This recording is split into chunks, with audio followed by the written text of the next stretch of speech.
Hi, Sarah Childress back with you. I was nauseous and frankly horrified when I exited Avatar: The Way of Water. Now, part of that, I'll admit, came from experiencing the film in IMAX 3D, but most of that came from the film's gender representations. Now, I get it. Technological innovation is crucial to the evolution of film form. And I also know that really from the very beginning of film history, the spectacle created by new technology has been as attractive, if not more attractive, to film audiences than the content of the films themselves. But I feel like it's really important to look beyond the spectacle to see what the spectacle is doing. Take, for example, Birth of a Nation. If we only pay attention to Griffith's technological, logistical, and formal innovations, we can lose sight as to how those innovations are in the service of creating racist and misogynist stereotypes. Now, most of the conversation around Way of Water seems to focus on the film's technology and its spectacle. A reviewer might say something like, it was like a ride, and it is like a ride. But I'm interested in thinking about where that ride is taking us. Now, in the first Avatar film, I feel like the ride was taking us into a heart of darkness. And yes, I do mean that in the Joseph Conrad sense of that idea. The film's kind of anti-colonialist pro-colonialism features a white savior who so excels at indigenous skills that he's able to take the place of a mythical, kind of mythological leader who quite literally saves their world. Now, in the sequel, the white savior becomes the Great White Father. But I really think it does manhood, men, and masculinity, and the character Jake Scully a disservice, because essentially what the film is doing is boiling down what manhood and masculinity means to one thing, and that is when you're a father, you protect your family at all costs. That's it. In fact, Jake says that constantly throughout the film. And you do that even if it puts entire tribes, nations, and even pods of marine mammals into jeopardy. That's just what you do when you're a man. But I think that there's a lot more to manhood and masculinity than that. I mean, around the time that I saw Way of Water, I was also fortunate enough to see John Ford's Three Godfathers and a great double feature of Ted Kotcheff's Wake and Fright and First Blood. Now, these three films are all ripping yarns too, but they also do the work of interrogating masculinity while also celebrating its complexity. And I feel like Three Godfathers is especially apt in this instance because it examines how notions of masculinity change when a man becomes a father.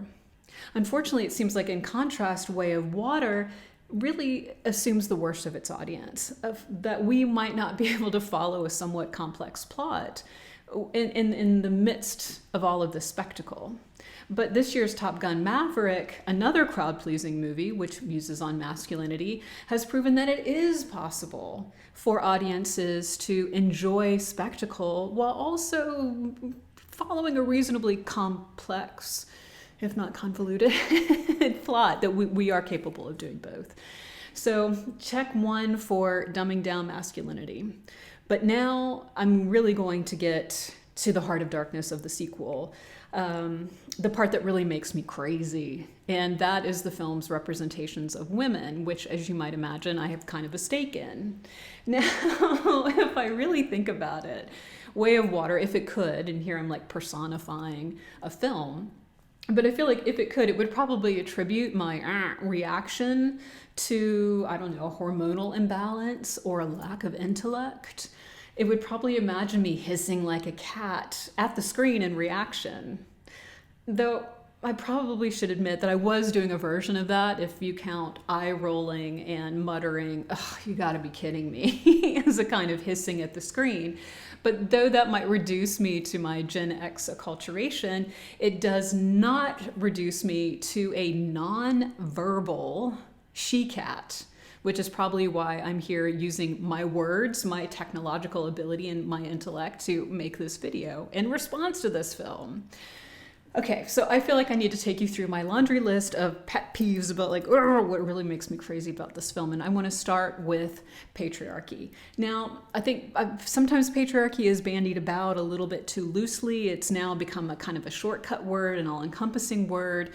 that stands for an ideology and its expression throughout society. But I'm talking about patriarchy in its good old-fashioned OG form, which I think the film also uses. So when I'm talking about patriarchy, I'm talking about a man who is a father figure who heads up a household and who is basically the law in the household and also generally outside of the household within a kind of tribal or national or social configuration.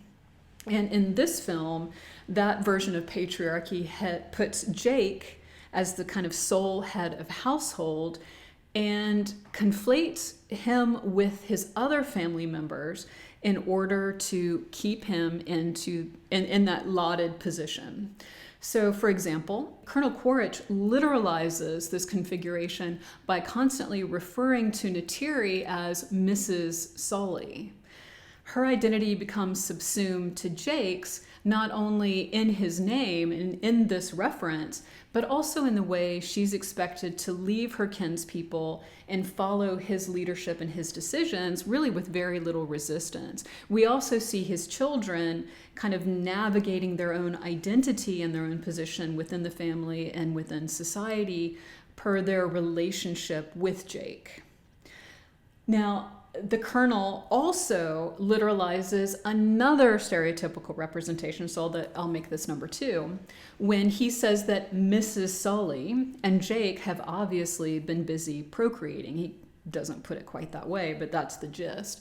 And that's one of the other things that really annoys me is the way that the warrior women in this film are either pregnant or have obviously been pregnant with multiple children in evidence.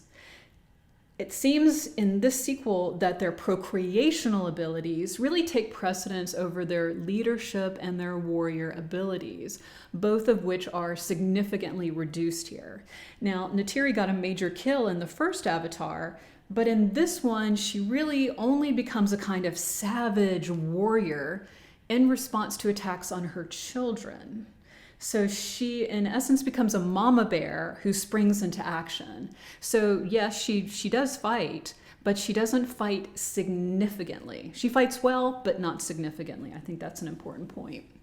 And while we're on the subject of Neytiri, she's further reduced by the end of the film. So yes, spoiler, kind of spoiler if you haven't already seen the film. But in the final big moment of the film, we see her literally pushed into the background and dissolved into nothingness. While Jake enjoys a kind of special moment with their eldest son, she looks on from the background, a smaller figure in comparison to them. And then when we cut to the next shot, it has a shallow focal plane. So she is now a blurry figure in the background on her way to disappearance and insignificance. And then when we cut again to the next shot, she's eliminated entirely because that shot is a close-up of Jake's face, which sets up the sequel. And I find it very interesting that she's been erased right before we get the sequel set up. But there are more stereotypical representations than just these related to the patriarchal family. Dead mothers and eroticized young women catalyze action. That's an oldie but a goodie. So the former is pretty obvious as you're watching the film, but the latter occurs when the chieftain's daughter is introduced. So when we first see her, she is represented through the subjective perspective of Jake's youngest son, Loak. And pretty much from that moment on, her individual talents, her skills, and her knowledge really are bent to the service of Loak and his siblings. Next, we have another oldie but a goodie. For millennia, women have been represented as more attuned to nature, more aligned with it. And that might seem like a good thing, but it does two not so good things. One, it replaces a kind of celebration of individual intellect and skill with the innate ability to procreate. So think about, Mother Nature, for example. It also connects women with the cycles of nature, which reduces us to our menstrual cycles and uses the hormonal fluctuations that come with that to undercut our rationality and decision-making ability.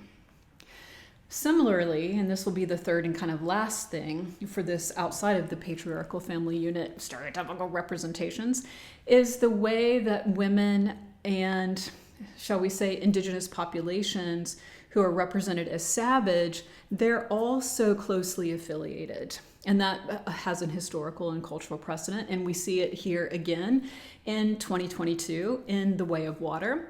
Because in the film, when the women aren't hissing or mama bearing or nurturing, they're shamaning or shamaning. And they use natural medicines and methods to heal. While the men rely on technology or military strategy or brute force to effect change. So this is just my little laundry list of things that made me crazy. And yeah, I have to say it, I'm done with James Cameron. I mean, I should have seen this coming with his penchant for conquering, but still, like, gross. I mean, I know it won't matter in the big scheme of things, but he's gonna lose my ticket sale for all of his future films. I would love to hear your thoughts on Avatar: The Way of Water. So please share them in the comments. Thanks so much for watching. I'll see you next time.